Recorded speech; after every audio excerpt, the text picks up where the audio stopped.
Alright lads, Coburn here. Welcome to my Demonic Inquisition Mythic commentary, where I basically go over talent selection, legendary selection, and how I approach the fight from a progression standpoint. Hopefully you'll find something useful, and whether it be something I did good or bad, we can kind of come to some conclusions and analysis. Talent selection, you're going to want to go for your single target talents, so that's Endless Rage, Avatar, Frothing Berserker, Inner Rage, and Reckless Abandon. I also took double time and bounding strides because there's going to be a lot of movement, especially if you're going to be helping out with the ads and such. You might notice from the footage that I actually had War Machine, which was a mistake straight off the gate, because even though there's plenty of ads, you can't proc War Machine because they don't technically die, they explode when they get to low HP, so it'll never give you that killing blow benefit. And even though there are ads, I chose to go for Avatar instead of Wrecking Ball because the way we did it, they're never grouped up enough for you to be able to make full use of Wrecking Ball, so I think Avatar is just going to hold a lot more value there. Trinkets, you're of course going to want to be taking Convergence of Fates, and then as your second trinket, you want to be using your Moonglaves. You can get some nice cleave at the beginning with Moonglaves, as well as some potential cleave throughout the entire fight if you get nice groups of ads. With legendary selection, I went with the Angry Hat and Execute Ring in the end. I had a bit of a toss-up between the Execute Ring and the Whirlwind Belt, but in the end I came to the conclusion that the way we were doing it, we weren't like gripping and clumping the ads, so they were never going to be close enough to really Whirlwind that consistently. So I thought if I can get Massacre procs from low HP ads and try and keep Enrage uptime higher with Massacre procs, that might be a good solution. So, on pull, you're going to want to be doing your standard single target opener with Old War and Glaives if you've got them. So you'll be charging in, dropping your Glaives and Bloodthirst, and then pop in your Battle Cry, Rampage, Raging Blow, Odin's Fury, Bloodthirst, Raging Blow, and just really getting that single target damage going whilst your pot's rolling and Bloodlust is rolling. And also making sure your interrupt to the Pangs of Guilt. You can actually set up quite a nice interrupt rotation using details in the raid tools, I think it is. So just keeping your single target going, keeping it going. At this point, when everyone's got low torment, there's not a great deal to do. You just got to be ready to move out of the... I forget what it's called now, it'll come up in a sec.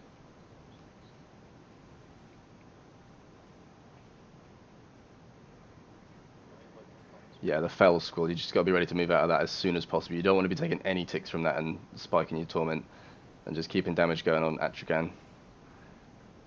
And as soon as that cast on Belak is finished, the Fell Squall, you can charge back to the other boss again.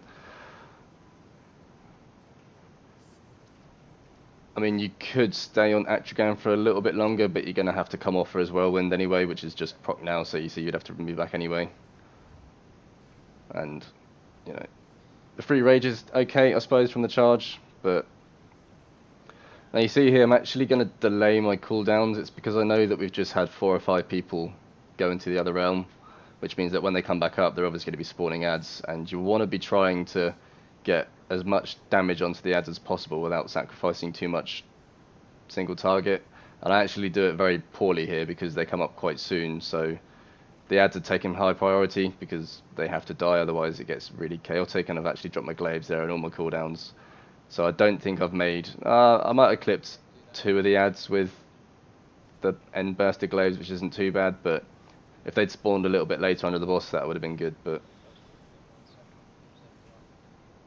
and I'm trying to proc Massacre procs on the ads when they're on low HP, which works sometimes, but you'll see me running around a lot during this fight, just trying to help on the ads and such, because we were finding we were getting quite overrun, so I couldn't just tunnel the boss, which is obviously going to suffer your DPS quite considerably. Again, having to run out and do the ads, and sadly not proccing War Machine. As you see, the ads actually explode as opposed to dying.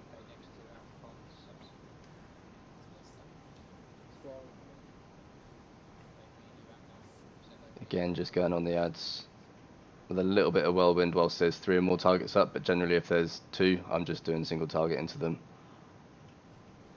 As I've got 77 stacks, I'll be going down soon, so just trying to finish off these ads before I go down, and yeah, there I go. This realm, there's really not a lot to do, apart from just hit the boss, spawn some orbs, and come back up again, so... And yeah, I almost instantly came back up. The main thing here is you just... Even if you're on ads, you're mainly just gonna not want to be having too much downtime. It's a bit inevitable sometimes, because sometimes you get targeted by an ad, or you're kind of forced to move around purple pools, or your charges on cooldown. But double time really has just superb value here, because you'll be charging instantly, and that's what I've been saving my leap for the dispellable debuff. You won't see me leaping that much unless I get the debuff, and that's mainly because I like to save my leap as an emergency button, as opposed to getting onto the ads, because you can charge those quite easily. But when you get the debuff, it's great to be able to leap out to the edge. You see, I'm just trying to step back earlier there for the ad to run past me a bit, so I can charge onto the one in the distance, try and avoid taking too much extra damage. Managed to get a nice Odin's Fury on the ads there. Ideally, that's what you want to be getting a lot of the time, and I've messed up and died. Died to the Anguished Outburst. So like all these commentary Coburn does videos are going to be during progression, so they're not always going to be perfect, but watching them back and talking through them, we can still draw pretty valuable conclusions and kind of what went wrong, what went right, what you could do, what you shouldn't do. And I'll show you something you shouldn't do again later on. I mean, ideally right now I should be right underneath that boss, which is where I'm trying to get to now, but I'm being chased, so I want to stay out as long as possible. I've charged back in and one's exploded. You don't want to get hit by that, so it's really unfortunate kind of how it's going. Ideally the boss would be moved like that out of it, but it isn't moved. So making sure to dodge the cleave, the cone, sorry. Again, charging the ads, trying to keep them under control for the raid. Had to go back under once more before we go back and finish the boss. I think this one's a little bit longer than the last one.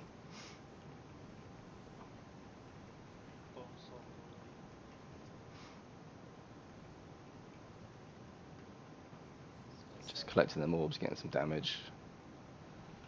Coming out, and we're just about to execute phase, but just going to help finish off some ads. It's a real shame War Machine doesn't proc here, because it would make the fight just so much better for warriors, but it doesn't. So I think I actually messed up one of my Moonglaves earlier and dropped them before Battle Cry, which again is another mistake, but I think I saw lots of ads and saw an opportunity for damage and kind of got a bit overzealous, and I've used Leap there to get out of the green stuff, because that can kill. Just finishing off this ad before I go in. I've chosen to not build Juggernaut stacks in the sub 20 because the boss will die anyway, and I'm not going to get massive amounts of uptime if I have to go down or move out for various reasons. So I've chosen to prioritize killing the ads, because warriors have really high mobility. Not the best for damage, but best for the raid at the time. And I've leapt out there to drop the debuff, and I've charged back in. I've not noticed the timer and just got absolutely gibbed by his bone saw. So that's really unfortunate. Well, it's not unfortunate. It's just poor play by me, and not very good remembering of the timers. But we've managed to kill it anyway. I say as the last percent takes a very long time.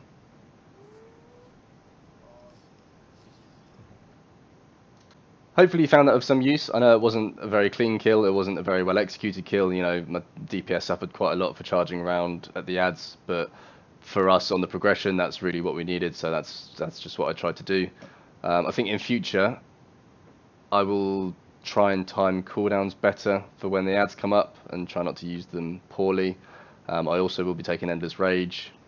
What would be the dream is if we had a Blood DK, which we don't unfortunately, but maybe you do, because they can mass grip the ads into one spot and you can get some massive damage with Glaives and Odin's Fury, so find yourself a Blood DK. Thanks for watching. You can find me on Twitch on Coburn_25. If you've got any questions, leave them in the comments, and I'll catch you on the next one. Sisters of the Moon, hopefully. Cheers.